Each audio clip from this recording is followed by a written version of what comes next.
Dada wa taifa Mange Kimambi hivi siku ya leo kuna taarifa ambayo ameweza kuianika. Amejirekodi video akaposti katika ukurasa wake wa Twitter yani X. Baada ya kuposti, kila mtu akawa anajiuliza, hizi taarifa zina ukweli ndani yake au kuna kitu gani ambacho kinaendelea? Watu wengi tunafahamu kipindi Harmonize yupo katika record label ya WCB Wasafi, kuna mambo mengi sana walifanya na msanii Diamond Platnumz, lakini baada ya Harmonize kuondoka katika record label hiyo, mambo mengi pia yametokea. Tumeweza kuona Harmonize ni kwa namna gani ameweza kutoboa siri nyingi sana za WCB Wasafi, lakini pia ameweza kutoboa siri nyingi sana za msanii Diamond Platnumz. Kuna moja ya interview Harmonize aliwahi kuzungumza na kudai kwamba Diamond Platnumz aliwahi kumuita chumbani kwake. Baada ya kumuita chumbani kwake, kilichotokea sisi hatufahamu, lakini yeye binafsi anakuambia hakufanikiwa kile kitu ambacho alitaka kumfanyia kule chumbani. Ikatupelekea moja kwa moja fikra zingine kwamba huenda msanii Diamond Platnumz ana michezo michafu kama ambavyo tetesi zinazungumzwa mitandaoni.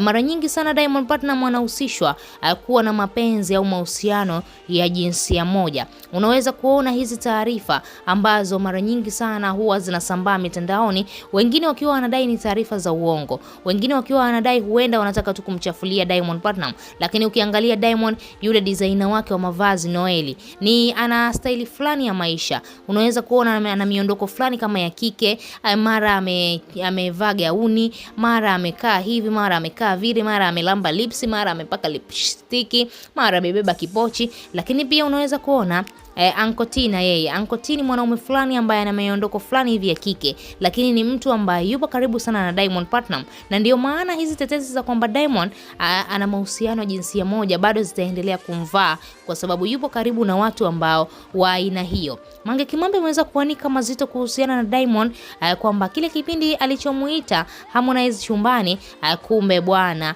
kuna jambo ambalo lilitendeka. Sisi hatujui ni jambo gani, lakini Mange Kimambi anakuambia Harmonize anatakiwa kuja kuimalizia hiyo story. So kwamba eti aliitwa chumbani alafu akaingia alafu baadaye akatoka, basi anatakiwa kumalizia story yake. Nini ambacho kilitokea pale chumbani baada ya Diamond kumuita? Alimwambia kitu gani? Walifanya kitu gani?